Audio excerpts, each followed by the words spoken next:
DV live radio, आपकी आवाज। खबरें आज की। नमस्कार, मैं हूं समीर आत्मज मिश्र। नीतीश मंत्रिमंडल के विस्तार के बाद बिहार में गरमाई राजनीति।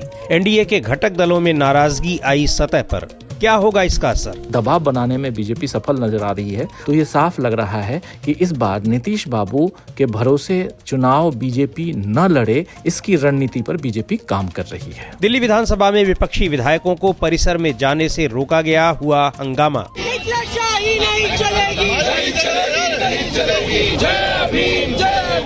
मणिपुर में शांति प्रयासों के साथ ही बीजेपी की सरकार बनाने की कोशिशें।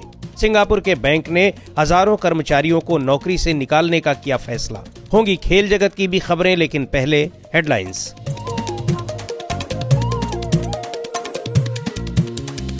हेडलाइंस के साथ मैं हूं अतुल सिन्हा। ममता बनर्जी ने भाजपा पर किया तीखा हमला। कहा, दिल्ली और महाराष्ट्र विधानसभा चुनाव फर्जी वोटों से जीता। बंगाल में भी ऐसी ही साजिश की आशंका जताई। तमिलनाडु के मुख्यमंत्री स्टालिन के बयान से भाषा विवाद और गहराया। उन्होंने कहा कि हिंदी ने 25 भाषाओं को किया खत्म। यूपी बिहार को हिंदी भाषी क्षेत्र मानने से किया इनकार। हिंदी को संस्कृत का मुखौटा बताया। मणिपुर में फिर मैतेई मुख्यमंत्री बनाने की तैयारी। कम्युनिटी के 22 भाजपा विधायक समर्थन में। कहा, कोई और मंजूर नहीं। पुणे रेप कांड पर पूर्व सीजेआई डीवाई चंद्रचूड़ ने कहा, सिर्फ कानून बनाकर ऐसी घटनाएं नहीं रोकी जा सकती, कानून का सख्ती से पालन होना भी जरूरी। और दक्षिण कोरिया ने किया बड़ा दावा। यूक्रेन के खिलाफ उत्तर कोरिया ने अपने नए सैनिक भेजे, नहीं चाहता कि खत्म हो युद्ध। डीबी लाइव रेडियो पर आप सुन रहे हैं खबरें आज की। शुरुआत करते हैं बिहार से। बिहार में चुनाव से ठीक पहले हुए मंत्रिमंडल के विस्तार के बाद अब मंत्रियों के विभाग भी बांट दिए गए हैं, लेकिन इन सब के बीच एनडीए के भीतर विवाद बढ़ता भी साफ दिख रहा है। कई मंत्रियों के विभाग बदले भी गए हैं। यहां तक कि डिप्टी सीएम विजय सिन्हा से भी उनका महत्वपूर्ण विभाग, पथ निर्माण विभाग, उनसे वापस लेकर नितिन नवीन को दे दिया गया है। विजय सिन्हा के साथ ही जीतन राम मांझी के बेटे संतोष सुमन का भी कद घटा दिया गया है। संतोष सुमन के पास पहले 3 विभाग थे, जिनमें से 2 विभाग यानी सूचना प्रौद्योगिकी और आपदा प्रबंधन उनसे वापस ले लिए गए हैं। जीतन राम मांझी कहाँ तो एक और मंत्री पद मांग रहे थे, कहाँ उनके बेटे के ही 2 विभाग छीन लिए गए। कल हुए मंत्रिमंडल विस्तार में सिर्फ बीजेपी नेताओं को ही मंत्री बनाया गया है। मंत्रिमंडल विस्तार में जेडीयू नेताओं की भी नाराजगी सामने आ रही है, यानी नीतीश कुमार की पार्टी के नेताओं की। ऐसे में चुनावी साल में इसका बिहार की राजनीति में क्या असर हो सकता है, इस बारे में मैंने बात की वरिष्ठ पत्रकार और देशबंधु ग्रुप के editor in chief Rajeev Ranjan Srivastava से। देखिए समीर जी, ये पहला मौका है 2005 के बाद से जब जेडीयू के सामने बीजेपी ने मंत्रिमंडल में बढ़त बना ली है। दरअसल 2005 के बाद जेडीयू यानी एनडीए की जो सरकार है, उस सरकार में बीजेपी के 1.5 गुना ज़्यादा मंत्री हैं जेडीयू से। यानी आज की तारीख में टोटल 36 मंत्री हो सकते हैं। 36 में से एक मुख्यमंत्री को निकाल दीजिए तो 35, और इन 35 में से 21 यानी 21 मंत्री जो हैं वो बीजेपी से हैं और 13 मंत्री इधर जेडीयू से हैं। तो एक बढ़त बीजेपी के ने बना ली है नीतीश बाबू के सामने। दूसरा एक प्रेशर भी है नीतीश के ऊपर, क्योंकि नीतीश कुमार लगातार उस मोड में रहे हैं जहां वो सरकार किसी भी रूप में बने तो हमारी ज़रूरत आपको पड़ेगी वाली जो रणनीति है, इस रणनीति पे वो कारगर साबित होते हुए आए हैं। लेकिन दूसरी तरफ ये दिखाई दे रहा है कि अब एक जो वर्ग है जिसमें अति पिछड़ा वर्ग, जिसका प्रतिनिधित्व करने की कोशिश करते हैं नीतीश बाबू, और एक वोट बैंक है नीतीश बाबू के पास में, और अति दलित, इन दोनों अति दलितों, अति पिछड़ा वर्ग, इन दोनों के वोट बैंक में सेंधमारी की कोशिश भी बीजेपी ने की है। इसमें बीजेपी की पैठ पहले से नहीं है। आप जानते हैं वैश्य समाज, और जिसको पिछड़ा वर्ग में वहाँ माना जाता है बिहार में, तो वैश्य समाज और अपर कास्ट के जो लोग हैं वो तो बीजेपी के वोट बैंक हैं ही, लेकिन ये अति दलित और अति पिछड़ा वर्ग जो है ये बीजेपी का वोट बैंक नहीं रहा है। मगर अब इनके प्रतिनिधियों को लाकर और मंत्री बनाना, कल जो 7 मंत्री बनाए गए हैं उन 7 में से 3 ऐसे हैं जो इन वर्गों से आते हैं, और सबसे बड़ी चीज की 4 हैं जो मिथिलांचल से हैं। तो मिथिलांचल को साधने की कोशिश, मिथिलांचल में टोटल 60 सीटें हैं, 60 में से 40 सीटें आज की तारीख में एनडीए के पास हैं। और ऐसे में मिथिलांचल को साधना, उसके साथ साथ इस वर्ग को यानी अति दलित को, अति पिछड़ा वर्ग को साधना, इन दोनों को साधने की कोशिश और इसमें अपनी पैठ बनाना, ये रणनीति है बीजेपी की। और सबसे बड़ी चीज़ आप देखिए कि नरेंद्र मोदी की यात्रा एक दिन पहले होती है और उसके ठीक दूसरे दिन अचानक जब जेपी नड्डा पहुंचते हैं और उसके बाद तुरंत मंत्रिमंडल का विस्तार होता है। तो एक तो ये बात हो गई। दूसरी बात है कि कुछ लोगों के पर कुतरे गए, जिसमें जीतन राम मांझी के बेटे जीतन राम मांझी हालांकि चाहते थे कि उनको एक सीट और मिले, क्योंकि एक ही सीट है कैबिनेट में, मंत्रिमंडल में जीतन राम मांझी की पार्टी हम के पास, क्योंकि उनके बेटे को उस जगह पे बैठाया गया है। दूसरा भी वो चाहते थे कि एक सीट उनको और मिले, यानी कि मंत्रिमंडल में एक प्रतिनिधित्व इनकी तरफ से रहे।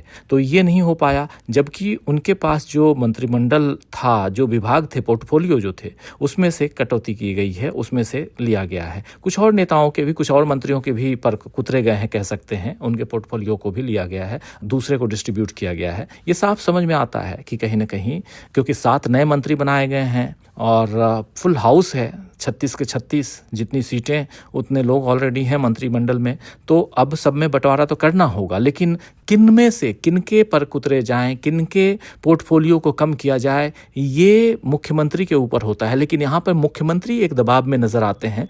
मुख्यमंत्री जरूर चाहते होंगे कि जीतन राम मांझी को भी एक और सीट दे दी जाए। उपेंद्र कुशवाहा को अभी तक कुछ नहीं मिला है, वो जबकि एनडीए के साथी हैं, उनको भी कुछ मिले। ये सारी चीजें करने की कोशिश शायद नीतीश बाबू ने की होगी, सोची होगी, लेकिन यहाँ पर बीजेपी एक बढ़त बनाते हुए नजर आ रही है। दबाव बनाने में बीजेपी सफल नजर आ रही है। और जिस रणनीति के तहत 7 बीजेपी के विधायकों ने मंत्रिमंडल में जगह ली है और उसमें से अति दलित और अति पिछड़ा वर्ग के लोगों को भी इन्होंने साधा है, तो ये साफ लग रहा है कि इस बार नीतीश बाबू के भरोसे चुनाव बीजेपी न लड़े, इसकी रणनीति पर बीजेपी काम कर रही है।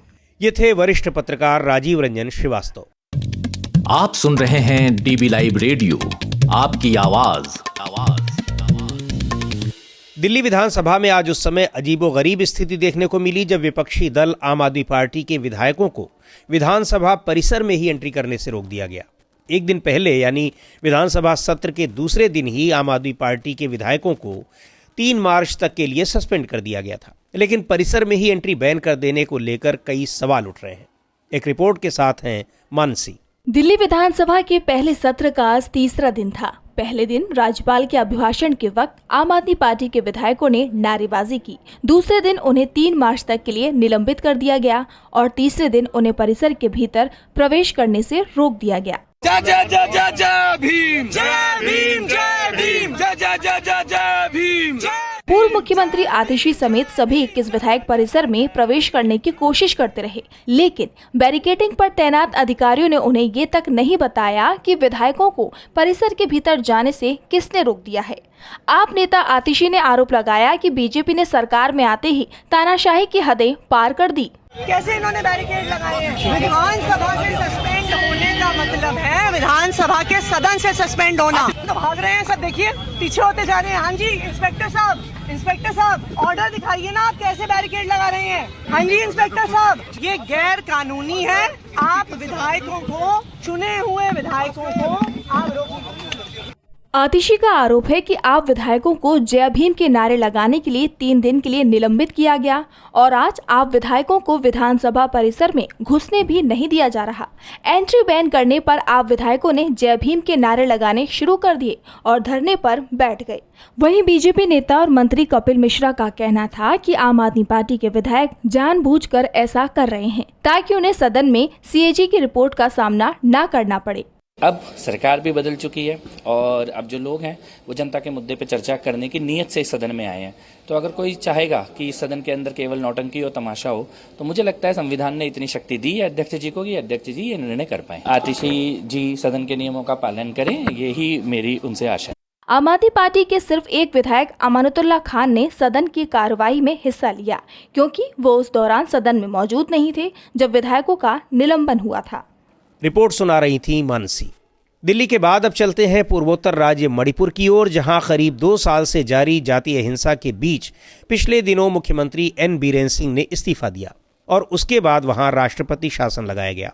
हालांकि विधानसभा को निलंबित रखा गया है, भंग नहीं किया गया है। ऐसे में चर्चा है कि क्या बीजेपी एक बार फिर सरकार बनाने की कोशिश कर रही है। वहीं राजनीतिक संकट के बीच मणिपुर में हिंसा के खिलाफ कार्रवाई भी तेज कर दी गई है और शांति की कोशिशें भी लगातार जारी हैं। एक रिपोर्ट के साथ हैं अंशिता। मणिपुर में राष्ट्रपति शासन लागू होने के बाद राज्यपाल अजय कुमार भल्ला ने 20 फरवरी को सभी समुदायों के उग्रवादियों से अगले 7 दिनों के भीतर लूटे गए या अवैध तरीके से रखे हथियारों और गोला बारूद पुलिस को लौटाने का अल्टीमेटम दिया था। तब से लेकर अब तक 250 से ज्यादा हथियार जब्त हुए हैं, जबकि 100 से ज्यादा उग्रवादी भी गिरफ्तार हुए हैं, जिनमें कुकी और मैतई दोनों ही समुदायों के लोग हैं।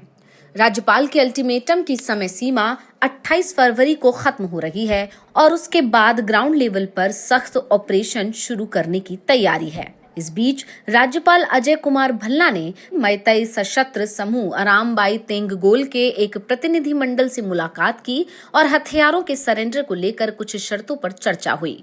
मुलाकात के बाद अरामबाई तेंगगोल के जनसंपर्क अधिकारी रोविन मंगोंग ख्वेरा कपम ने बताया, to bring peace and normalcy in this state. Condition, we have got some internal condition that I will not flash right now, so it will come afterwards. Definitely there will be a peace and normalcy in this state very soon. Very soon. Robin, यदि सरकार हमारी शर्तों को मान लेती है तो हम हथियार सौंपने को तैयार हैं। बातचीत में हमने क्या शर्तें रखी हैं और सरेंडर की समय सीमा पर क्या बात हुई है, ये हम अभी नहीं बता सकते हैं। गवर्नर ने मणिपुर में शांति बहाल करने और सभी राष्ट्रीय राजमार्गों को खोलने का आश्वासन दिया है, लेकिन मणिपुर में कुकी जनजातीय समूह ने मैतई संगठन अरामबाई तेंगगोल से राज्यपाल की मुलाकात की आलोचना की है। Kuki organization for human rights Kohur का कहना है कि अरामबाई तेंगगोल सशस्त्र चरमपंथी समूह है और मणिपुर में हुई बड़े पैमाने पर हिंसा के लिए जिम्मेदार हैं। मणिपुर में करीब 2 साल पहले मई 2023 में जातीय हिंसा तब भड़क उठी थी जब मैतई समुदाय को अनुसूचित जनजाति का दर्जा देने के प्रस्ताव के खिलाफ एक विरोध मार्च निकाला गया था। इस हिंसा के बाद राज्य की पुलिस चौकियों और गोदामों से करीब 6000 हथियार लूटे गए थे। हिंसा में अब तक 260 से ज्यादा लोग मारे जा चुके हैं और करीब 60,000 लोग बेघर हो चुके हैं। मणिपुर में हजारों लोग अभी भी शरणार्थी शिविरों में रह रहे हैं। शिविरों में रह रही महिलाओं की इच्छा है कि राज्य में जल्द शांति बहाल हो। मेरी तरफ से बोलूं तो ये राजनीति का लगता है। हम लोग कभी सहेली और कुकी का लोग है, वो भी चाहता है हम लोग मिलजुल कर रहे, मगर ये सेपरेट हो रहा है। कैसे जाऊं? फोन लगाने से डर लगता है, कहीं टैपिंग होकर बात को लीक कर देता तो मैं मैतई लोग है ना, मैतई लोग कुकी से बात करता है ऐसे ऐसे करके, तो नहीं फोन लगाता। घर पे छोड़ के नहीं आ सकते ना, अगर घर पे कोई नहीं होगा तो शायद बच्चे को लेके आएंगे बाहर। रात ठीक से नहीं सोता, सुबह बच्चे लोग स्कूल जाता है, जल्दी जल्दी उठता है, रात में देर में यहाँ सोता है। मणिपुर में मुख्यमंत्री एन बीरेन सिंह के इस्तीफे के बाद 13 फरवरी को राष्ट्रपति शासन लगाया गया। हालांकि विधानसभा को अभी भी निलंबित ही रखा गया है। ऐसे में बताया जा रहा है कि बीजेपी एक बार फिर वहां सरकार बनाने की कोशिशों में है। 60 सीटों वाले मणिपुर विधानसभा में बीजेपी के 37 विधायक हैं। 10 मार्च से संसद के बजट सत्र का दूसरा चरण शुरू होने वाला है। विपक्ष मणिपुर के मुद्दे पर बीजेपी को लगातार घेर रहा है। ऐसे में यदि 10 मार्च से पहले बीजेपी को नया सीएम ढूंढकर सरकार बनाती है तो ठीक, वरना मणिपुर को लंबे समय तक राष्ट्रपति शासन के तहत रहना पड़ सकता है। मणिपुर में सरकार बनाने की एक बार फिर कोशिश में है भारतीय जनता पार्टी। रिपोर्ट सुना रही थी अंशिता। डीबी लाइव रेडियो पर आप सुनते हैं देश दुनिया की ताजा तरीन खबरें और खबरों के बीच की खबरें यानी विश्लेषण भी। खबरों और विश्लेषण के अलावा यहाँ होती है साहित्य, कला, संस्कृति और विज्ञान से लेकर आर्थिक और खेल जगत की भी चर्चा। डीबी लाइव रेडियो पर आप सुन रहे हैं खबर आज की। बात करते हैं कुछ अंतर्राष्ट्रीय खबरों की। AI यानी आर्टिफिशियल इंटेलिजेंस का असर सीधे तौर पर नौकरियों पर पड़ना शुरू हो गया है। जी हाँ, सिंगापुर के सबसे बड़े बैंक DBS ने ऐलान किया है कि आने वाले 3 सालों में वो 4000 से ज़्यादा नौकरियां कम कर देगा और उनकी जगह AI यानी आर्टिफिशियल इंटेलिजेंस का इस्तेमाल करेगा।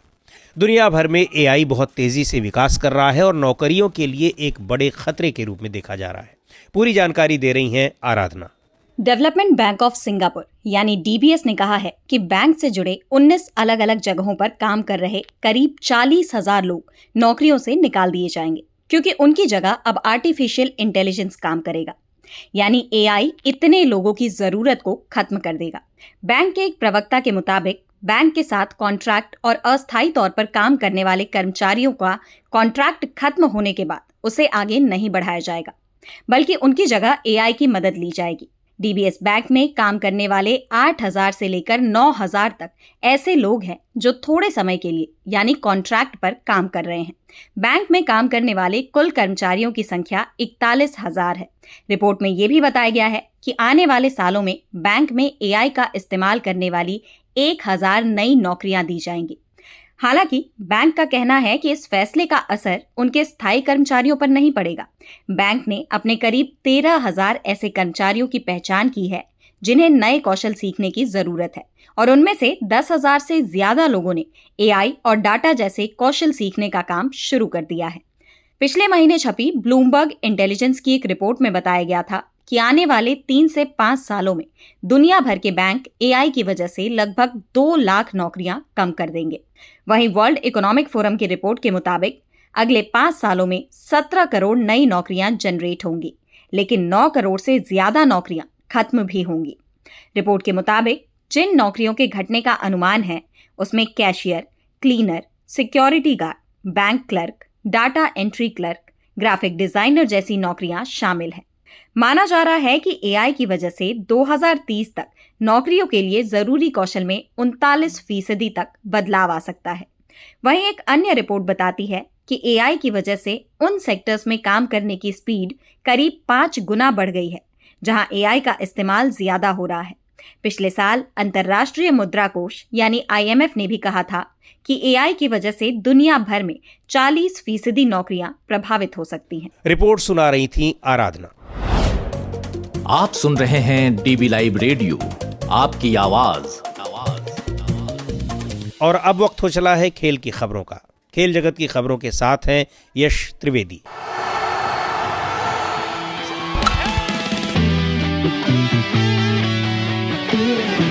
चैंपियंस ट्रॉफी 2025 में खेल रही 8 टीमों में से 3 टीमें टूर्नामेंट से बाहर हो चुकी हैं।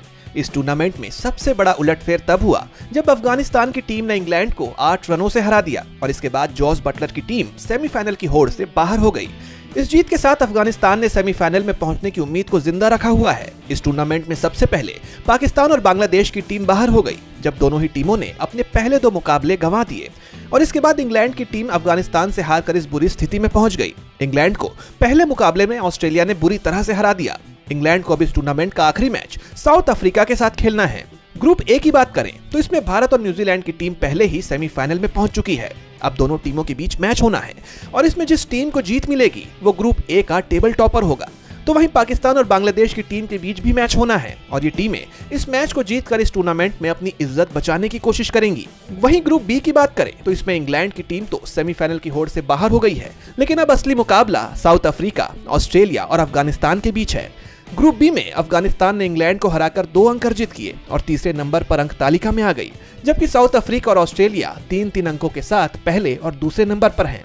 अब ऑस्ट्रेलिया को अफगानिस्तान के साथ मैच खेलना है और जिस टीम को जीत मिलेगी वो टीम सेमीफाइनल में पहुंच जाएगी। तो वहीं साउथ अफ्रीका को अंतिम 4 में पहुंचने के लिए इंग्लैंड को हराना जरूरी हो गया है।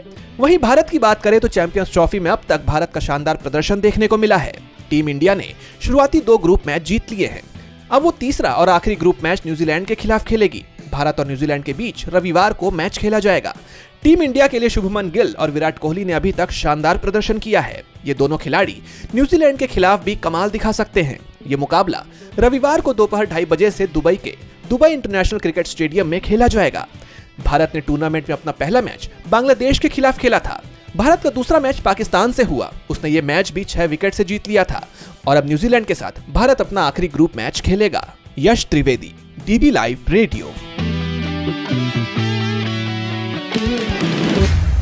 अमर शहीद चंद्रशेखर आज़ाद की आज पुण्यतिथि है। आज ही के दिन साल 1931 में वो इलाहाबाद के अल्फ्रेड पार्क में अंग्रेज़ों से मुकाबला करते हुए शहीद हुए थे। चंद्रशेखर आज़ाद की पुण्यतिथि पर उन्हें याद कर रहे हैं अतुल सिन्हा। प्रयागराज में महाकुंभ का शोर शराबा अब थम गया है। पिछले 1.5-2 महीनों से करोड़ों लोगों के आने जाने से शहर बेशक तमाम तरह की अव्यवस्थाओं का शिकार रहा, खबरों में लगातार बना रहा, लेकिन महाकुंभ के आखिरी स्नान के ठीक अगले दिन यानी 27 फरवरी को इस शहर का अल्फ्रेड पार्क यानी चंद्रशेखर आज़ाद पार्क अब भी उस क्रांतिकारी को याद कर रहा है जिसने अंग्रेज़ों का बहादुरी से मुकाबला करते हुए आज ही के दिन खुद को अपनी कोल्ट पिस्टल से आखिरी गोली मार ली। अंग्रेज़ों के हाथ नहीं आए और अंत समय तक वह आज़ाद ही रहे। मुख्यमंत्री योगी आदित्यनाथ महाकुंभ से गदगद हैं, इसी शहर में हैं, सफाई कर्मचारियों के साथ खाना खा रहे हैं, लेकिन चंद्रशेखर आज़ाद को याद करने की उन्हें फुर्सत नहीं है। जबकि यह शहर संगम के साथ साथ इस ऐतिहासिक पार्क की वजह से भी जाना जाता है। 23 जुलाई 1906 को मध्य प्रदेश के अलीराजपुर रियासत के भाबरा गांव में चंद्रशेखर सीताराम तिवारी पैदा हुए थे। आदिवासी इलाका था, बचपन यहीं बीता और नन्ही उम्र से ही तीर कमान चलाने में महारत हासिल हुई। उनकी निशानेबाजी का सब लोहा मानते थे। स्कूल के दिनों में अंग्रेज़ों के खिलाफ गांधी जी के आंदोलन से प्रभावित रहे। भगत सिंह भी उन दिनों गांधी जी के अहिंसात्मक आंदोलन के समर्थक थे, लेकिन 1919 में हुए जालियांवाला बाग कांड ने देश में ज़बरदस्त विद्रोह की आग भड़का दी थी। गांधी जी ने असहयोग आंदोलन का ऐलान किया तो उस दौरान चंद्रशेखर आज़ाद स्कूल से अपने साथियों के साथ सड़कों पर निकल पड़े, गिरफ्तार हुए और 15 बेंतों की सज़ा मिली। पंडित नेहरू ने इस नौजवान की सज़ा और बहादुरी का जिक्र अपनी किताब में किया है। कायदा तोड़ने वाला लड़का करार देते हुए नेहरू ने लिखा है कि उसकी नंगी पीठ पर अंग्रेज बेंत बरसाते रहे और वह बेहोश होने तक भारत माता की जय बोलता रहा। हालांकि 2 साल बाद यानी 1922 में चौरी चौरा कांड के बाद जब गांधी जी ने असहयोग आंदोलन वापस ले लिया तो इन युवा क्रांतिकारियों का कांग्रेस से मोहभंग हो गया। बनारस में मनमथ नाथ गुप्त के साथ मिलकर हिंदुस्तान प्रजातंत्र संघ में शामिल हुए। बाद में झांसी के जंगलों में चंद्रशेखर आज़ाद ने अपना ठिकाना बनाया। यहाँ रहकर वह तमाम क्रांतिकारियों को हथियारों की ट्रेनिंग देते थे। 9 अगस्त 1925 को काकोरी कांड को अंजाम देने के बाद अंग्रेजी हुकूमत पूरी तरह इन युवा क्रांतिकारियों को ख़त्म करने में जुट गई। इस दौरान इन युवा क्रांतिकारियों भगत सिंह, सुखदेव और चंद्रशेखर आज़ाद ने सैंडर्स को गोली मारकर लाला लाजपत राय की हत्या का बदला लिया, असेंबली में बम फेंका और कई ऐसी क्रांतिकारी कार्रवाइयाँ की जिससे अंग्रेज़ों के हौसले पस्त हो गए। चंद्रशेखर ने कसम खाई कि वह जीते जी अंग्रेज़ों के हाथ नहीं आएंगे और आज़ाद रहेंगे। इस बीच भगत सिंह, सुखदेव और राजगुरु गिरफ्तार हो चुके थे, उन्हें फांसी की सज़ा सुनाई जा चुकी थी। आज़ाद ने गणेश शंकर विद्यार्थी से मिलकर अपने साथियों की सज़ा कम करवाने की पूरी कोशिश की, लेकिन ऐसा ना हो सका। 27 फरवरी 1931 को इलाहाबाद के अल्फ्रेड पार्क में अपने साथी से मिलकर आगे की रणनीति बनाने पहुंचे चंद्रशेखर आज़ाद को कर्नलगंज थाने की पुलिस ने घेर लिया और ताबड़तोड़ फायरिंग की। आज़ाद ने अपनी पिस्तौल से कई अंग्रेज सिपाहियों को मार गिराया, लेकिन जब आखिरी गोली बची तो उन्होंने खुद को ही गोली मार ली। उनके बलिदान की कहानियां आज भी यहाँ देखी सुनी जा सकती हैं। बेशक आज़ाद को याद करना आज एक रिचुअल की तरह हो, लेकिन आज के दौर में अपने वीर सपूतों के बलिदान को कभी भूला नहीं जा सकता। चंद्रशेखर आज़ाद की पुण्यतिथि पर ये थी अतुल सिन्हा की रिपोर्ट। इस कार्यक्रम को अब यहीं समाप्त करते हैं। बने रहिए डीबी लाइव रेडियो के साथ। हर रोज सुनिए दिन भर की खबरों और विश्लेषण का हमारा ये प्रोग्राम खबरें आज की। अब दीजिए इजाजत। नमस्कार।